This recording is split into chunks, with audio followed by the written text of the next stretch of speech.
कर्नाटक के मैसूर में एक मस्जिद को ध्वस्त करके उस पर नाले का निर्माण कर दिया गया और उसे मुख्य नाले से जोड़ दिया गया। लेकिन आप इस पर खुशी जाहिर मत कीजिए, क्योंकि इस मस्जिद को सिर्फ ढांचे को ध्वस्त करने और एक दीवार को ध्वस्त करने के 3.5 करोड़ रुपए सरकार इन लोगों को वक्फ बोर्ड को दिया है, जिस पर लोगों को सोचना चाहिए।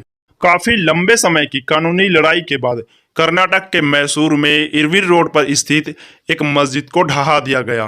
और यह मस्जिद को ढहाया इसलिए गया क्योंकि यह सड़क चौड़ीकरण के रास्ते पर आ रहा था। लेकिन मुसलमानों ने सड़क चौड़ीकरण करने से मना कर दिया था, क्योंकि इस सड़क के बीच में इसका मस्जिद आ रहा था। जिसके बाद 40 वर्षों तक ये केस चला और अंत में अदालत ने यह फैसला दिया कि ये मस्जिद का ढांचा जो है वो टूट कर रहेगा और दीवार भी टूटेगा और जो गुंबद उम्बद निकाले वो सभी टूटेगा। जिसके बाद कि कोर्ट ने आदेश दिया कि मस्जिद टूटना चाहिए और आज ये मस्जिद टूट गया और सड़क चौड़ीकरण का काम चालू कर दिया। सड़क चौड़ीकरण करके वहां पास जो मस्जिद का ढांचा था दीवार, उसे तोड़कर वहां नाले का निर्माण किया गया और उस नाले को मुख्य नाले से जोड़ दिया गया। लेकिन इसमें सबसे बड़ी हैरानी की बात यह है कि सिर्फ इस मस्जिद के ढांचे और एक दीवार को तोड़ने के 3.5 करोड़ रुपए इस मस्जिद और वक्फ बोर्ड को दिया गया है।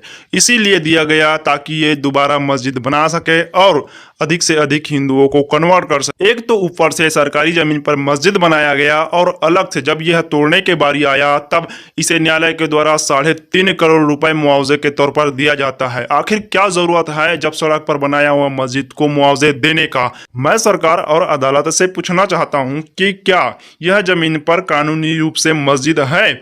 यदि नहीं तो मुआवजा क्यों दे रहे हैं? अगर यह हिंदू मंदिर होता तो क्या सरकार भी ऐसा करती? नहीं। अवैध रूप से जो कब्जे वाली जमीन के लिए इतनी बड़ी रकम का भुगतान कैसे किया जा सकता है? पूरे भारत में जमीन हथियाने का बोलबाला है इन लोगों के ऊपर, उसके बाद भी इन लोगों को ये सब चीज दे रहे हैं। जमीन हथियाने की ऐसी हरकतों से लोगों को सतर्क रहना चाहिए।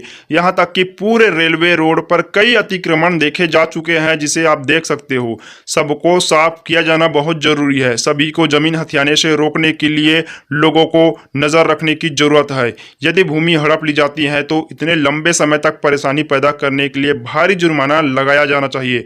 धर्म आड़े नहीं आना चाहिए। अगर यह वास्तव में एक धर्मनिरपेक्ष राष्ट्र है तो पहले धर्म नहीं, पहले राष्ट्र होना चाहिए। सरकार को सोचना चाहिए, यदि सरकारी जमीन पर कब्जा करके वो सब कुछ बनाया रहता है तो 3.5 करोड़ का मुआवजा आखिर क्यों दिया? ये कर्नाटक के लोगों और मैसूर के लोगों को सरकार और न्यायालय से पूछना चाहिए। इस वीडियो को ज्यादा से ज्यादा शेयर जरूर करें, चैनल को सब्सक्राइब, वीडियो को शेयर जरूर करें।